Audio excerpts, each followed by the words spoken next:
Hey, I'm Dina. I'm Nikki. And we're your hosts for CBD Magcast. CBD Magcast is devoted to the legalization of cannabis and its impact in your community. Cannabis Concierge, the expert and discreet service of cannabis procurement for the individual or retailer. These buds are for you. CBD Magcast culture brings you Budtender's Corner. What's the word on the street? I don't know. Hopefully we'll find out.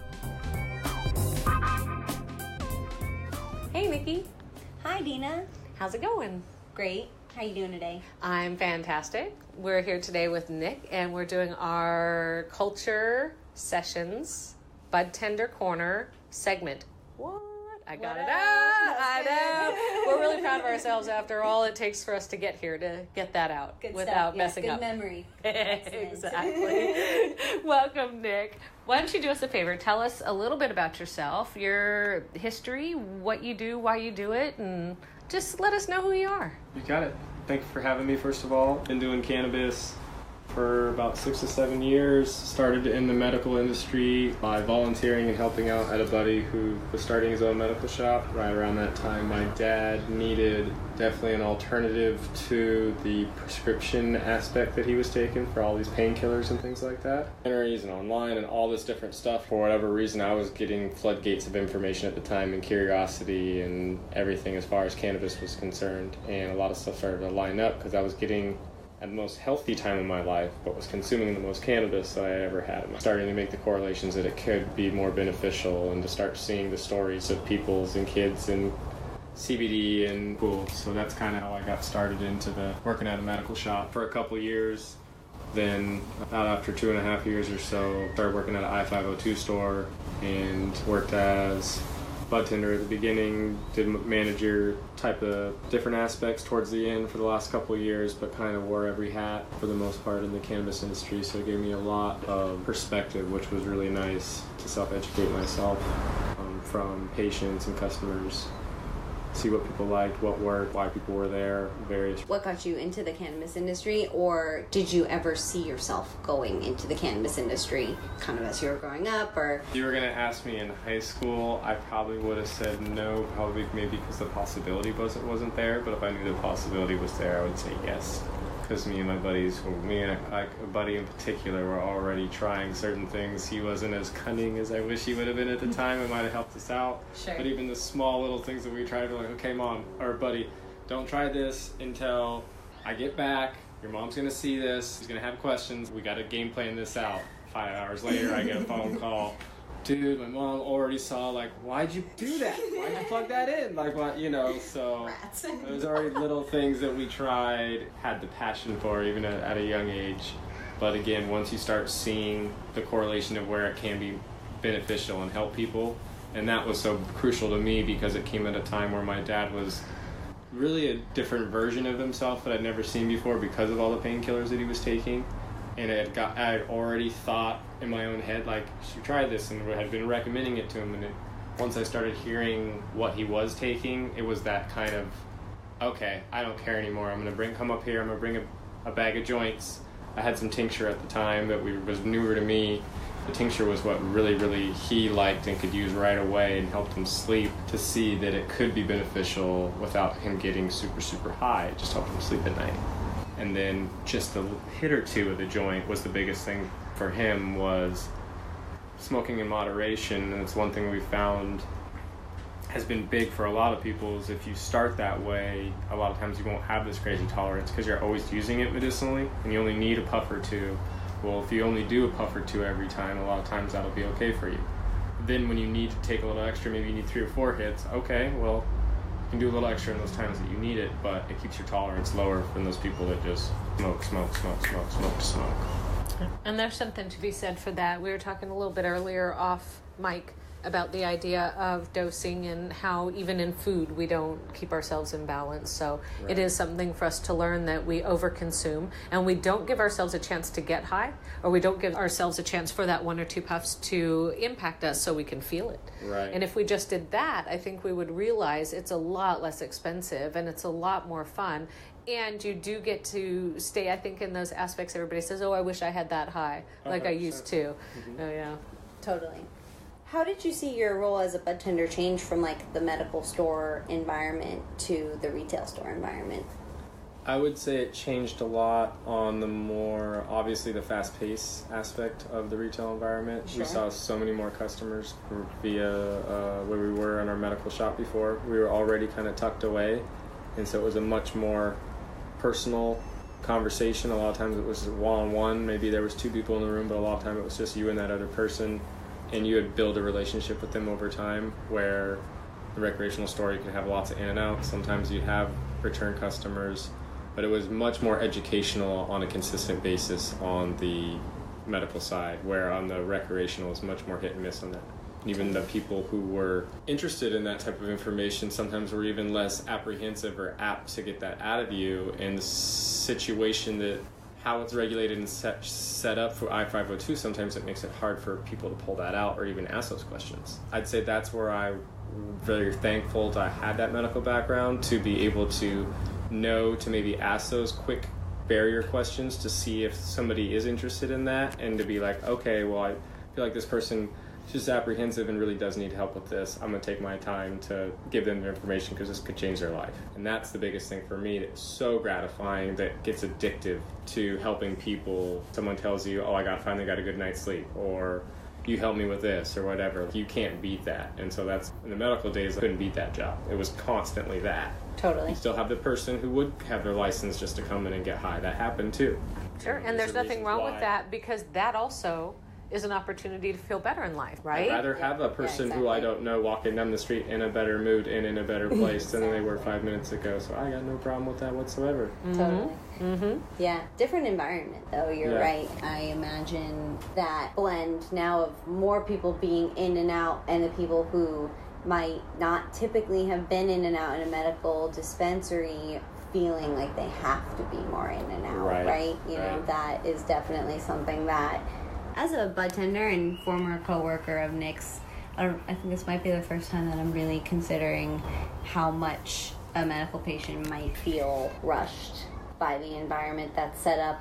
There's really not very much you can control in that aspect, other than reading that person and I can tell you need help, you know, and a lot of people mask that better than others. So I think that's a really good point. There's probably potentially less people getting the kind of help they need because of the environment that they're set up in. Yep. And a lot of that just happens from business commerce, like we talked about.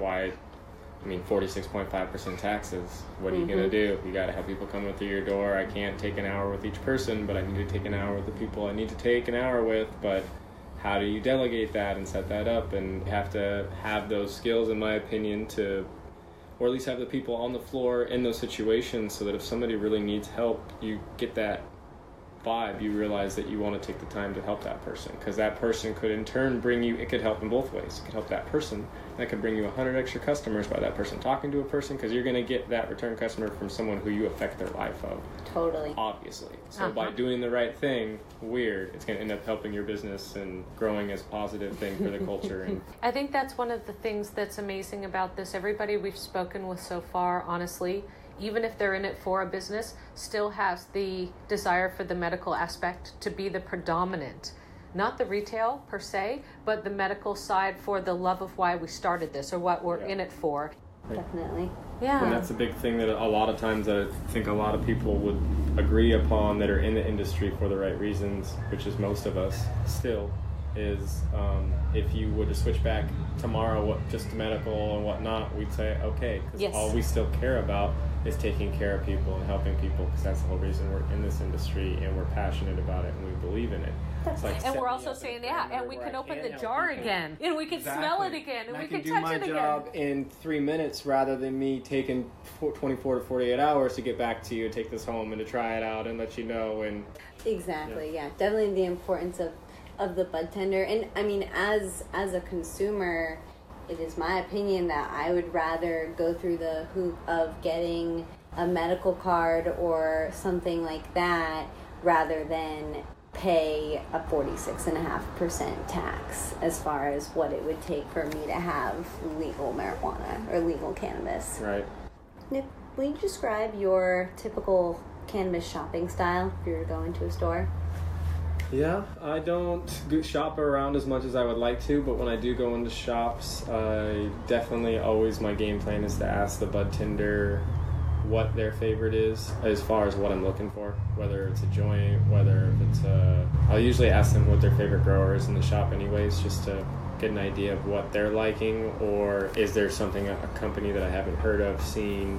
So that's usually something that I do almost every time, unless I'm looking for a specific product. You know, I'm getting some CBD mints for a friend or something like that, or somebody to try. That's the really cool thing about being in shops, is someone's mentioning something, like you can be like, bro, we can go right in here, try this out, I'm pretty sure this will help you, or try this later. Rather than them taking 3 months to finally get recommended and do it themselves, sometimes it helps a little bit to give them that push, or to be like, no, it's that easy, and to see how easy it is for you to walk in the shop and get something like that. Totally. Honestly, if they had it set up that way, I would love to be able to truly consult. You know, if they had it set up that way to maybe be not so, and I agree, it's baby steps, it's very stringent at the beginning and whatnot, but to be able to really be somebody where when people come in, you can really give them information and have that at every shop, so that there isn't these misses and these misnomers, and the people who are overdosing or underdoing it or grabbing the wrong products or missing on somebody who could have totally been helped just because you couldn't say something or couldn't frame something the right way. Well, you can speak a different way. In my experience, you know, how you frame things and how you say things can change a lot of things to where you can still get information across. And people have to be educated and helped. I learned from patients for years, so I was thankful enough and put in a position where I was lucky enough to have that experience and that perspective where a lot of people didn't. And so that's where I think it would help out so much to have more time, because we're so rushed in this industry, to just have more time to set that up, to let people know that, hey, that person who's coming in, you might be there, you might not know it, but you might be there. You're their therapist, you're their best friend, you're the only person they know in town. Like, you might not know it, but in the cannabis industry, you are. And we realized that pretty soon in the medical days a lot of times, because it happened so, you know, you didn't have that rush. You got to really, really know each person. And you found that it's very often and very, very, very common. Totally. And so in the recreational side, since everything's fast-paced, you tend to miss that sometimes. And sometimes I have to grab people and let them know, just like, hey, man, just so you know, that person, like, they used to struggle a lot before they came here. Like, they're doing I know he's tough, but he just needs to be recognized or acknowledged, or, you know, ask him how he's doing every day. It'll make his world. That's the type of things that you can't learn through a book. You got to learn through experiences. Yeah. Yeah. You build that trust so much faster. And so that was the thing that you learned, was, you know, if you could recommend something, because that's always what it was anyways, was a recommendation, and you let them know, well, I don't know, I feel like this will help you, but let me know, give us feedback, we're going to try and streamline the process to get you feeling better faster, find the right product. And so when that person would come back and give you the feedback and it was good, it was always just like, awesome, we also have this, or I forgot to mention the cream that could help you or whatnot. So it started building trust right away. Totally. And that person, obviously, made that person feel better. They instantly, whether they were a 60, 70-year-old and look at me like some young kid who didn't know anything or were talking BS, instantly trusted me because it made them feel better. And so that's a huge difference, how fast that can change something versus somebody taking 3 months or 6 months to try something, or you recommending the wrong thing or going about it the wrong way, so that you're pushing away from trying something that could really help them so much faster. And naturally, with so much less difficulty on the body. Right. Yeah. Mm-hmm. Where do you see the cannabis industry turning in these next few years? I definitely eventually see full legalization, just because of the transparency, obviously the revenue that's there. I think we've seen that in most states that go medical. Even some of the eye-opener ones that you see are, in my opinion, it's a 2-year plan to go recreational, because that's where the money is. I mean, look how fast Vegas was, obviously, once they got on board. And maybe that's what we need, sadly, to get it through a little bit faster. My issue and what I would like is to be a part of helping it go the right way, so that a lot of these states sometimes don't miss the small little things, like how they regulate their edibles on their, you know, the little things that we by our mistakes. Or the misdemeanor felony on the Budtender for an ID pass, and that, you know, that you could have a felony on your own person. When you went to work. when you went to work. And you're not working for the FBI, you're not working for the CIA, you didn't sign something that you shouldn't have to put yourself into that. And the other stuff where the requirements, I know it's all costs and whatnot, but the requirements to be put there by the state to have those things done beforehand. You're required to have ID training. You're required to have these safety precautions. Those are the types of things that we were told. You're going to have medical coverage, you're going to have, that's the type of stuff that's very frustrating for people like myself that have seen the way that it's turned and have all those misses, all these promises that, oh, you'll have this, you'll have this, you'll have this.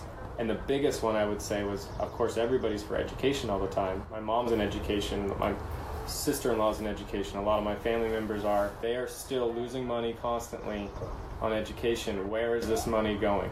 I know that we're making all this money in transparency and blah, blah, blah. General fund, as far as I'm reading and hearing, and I could be wrong on that. But once it goes in there, it's no longer you can't track it after that. That's why they put it in there, 100%. Specifically. So it's very, very frustrating. I know everyone supposedly agrees on education, every politician. It's written in the bill, and we're getting, as a state, not been getting the money that's for us to the federal or to the education. So it's in our state's constitution. The number one thing we have to do is fund education to the fullest and have all of its capacity. It's number one. Right. And like you said, we're being sued and we still can't get it right. The lottery was what it was supposed to be. That's why we got Powerball. That's why we got Mega. That's why all these came in. Yeah. Same thing. Like you mentioned earlier, I think bring a lot of states into bubbles and create a state's economy. You know, like we don't need federal legalization right away.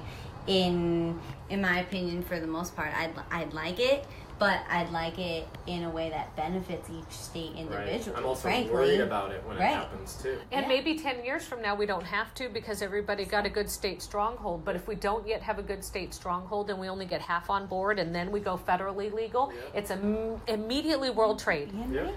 And then we've got all kinds of issues with the things we already have issues with agriculturally speaking. Exactly. Yeah. And that's the biggest worry and concern. Obviously, cannabis is don't Monsanto us, don't come in and touch us. Yeah. I mean, even still, if they make all these awesome fruits in California, if they make them here and they taste just as good, I want it from here. Right. Why would I? We can definitely dream and keep putting our energies out there and hope it all comes together in the best way, because cannabis really has the potential to do so much good 100%. In this world. So. Well, like almost everybody now, as you were talking earlier, how people have opened up more now about it. Now when I go to a family reunion or a barbecue where I haven't seen people in a while, it's not all my friends that want to talk to me about it. It's all my friends' parents who want to talk to me about it. Yeah. That's what I've been doing for years, is helping those types of people anyway. So it's an easy conversation to me, but they want to pull you off to the side and talk to you quietly at first, and whatnot. And you start to realize that you just let them know that so many people are in the same position that you're in. It's not you. Like, there's nothing wrong with you. It's a lot of people are in the same position. There's a natural option that you can try that can work for you that helps a lot of people, but I recommend this or that, and it's changed so many different people's perspective and quality of life just by a cream or a CBD capsule. I mean, it doesn't have to be anything that you can get some pine. Right. Yeah. My best friend is not a cannabis user, and she really only smokes when I come home, and that's sometimes. Like, she smoked with me twice, I think. Right. I mean, maybe 4 times in as long as we've been friends. And she's my best friend. Like, cannabis has nothing to do with it. I hope I have never pressured her too hard to vibe in cannabis with me, because I want everybody to be enjoying themselves, however that may be. Yep, exactly. Happiness comes in so many different forms. Yep. That's what we're promoters of. So, Nick, you've told us so many amazing stories. But do you have a personal cannabis story that you'd like to share with us? One of your favorites? I got a good one. You should see him. His brain was going like, what did I say on the mic? I have so many. I know. A good one, I guess, that I'll use is actually kind of funny to me. And it's just classic. A lot of people, I grew up in the age, I'm 35 now, so I've been using cannabis more than half my life. And I grew up in the age where you had to sneak around or you had to go find something. You couldn't have a pipe or anything like that. It would smell. So you always had to make your own bong or piece, and so apple pipe was a crucial thing, of course. Especially in Washington. So my dad, now that uses cannabis medicinally, when we go on a family vacation once a year now, we went to Ocean Shores, I want to say, and we were already in town or whatnot, and he's like, oh, I forgot forgot my pipe. And like, what am I gonna do? And instantly I was just like, no problem. You know, like in my head, I'm like, no problem. Like, do you see an apple or a can anywhere? Yeah, exactly. It's like, is there a grocery store? He looked at me like, what are you talking about? I was like, apple, dude. He's like, what? So I was like, oh, perfect. Like, I got to teach my dad how to make an apple pipe. Got to show him how to do it. You know, the guy who showed you how to change oil, how to build a chair, how to put on a roof, all these different things. And I'm showing him how to make an apple pipe, how beneficial it is, how you can take bites out of it, throw it away when you're done. And just let them know, of course, that's going to spark a story while we're smoking of all the times I snuck around and made an apple pipe. For like, that's why you were out short apple that night, Pops. Was it because I was eating it? So I think that's a cool story because it also shows the generation where we're at, too, where a lot of us right now are in a position where we're actually educating and helping our parents with this cannabis side because it's just where we're at. It's where it's led us. And it's funny because a lot of them in the 70s or whatnot help us get to where we are now. So like we used to have 60 or 70-year-olds, hippies for lack of a better term, come in super stoked on the shop and almost like teary-eyed. I'd always like try and thank them to be like, no, it's because of your generation while we're even here. Who knows what would have been if you guys didn't push the envelope and do those things. So I mean, it's pretty cool to see it full circle. Kids and grandparents convincing the parents that weed is cool. Yep. That's right, and it's so brave to do it too. I just think it's so brave. I love it. And once you do it and you get used to it, it starts getting easier. And you know, it's just because you get that big smile on your face and life's just a happy, joyous occasion. Yep. Ain't that the truth? I love it. With cannabis. Ain't nothing wrong with a better happy place. Mm-hmm. That's right. Well, thank you so much for being on our segment with us on Budtender Corner. It was really nice to have you, Nick. Awesome. Thank you for having me on. I appreciate it. Thanks, Nick. And the donuts. Delicious. We'll be posting that recipe, folks. All right, take care.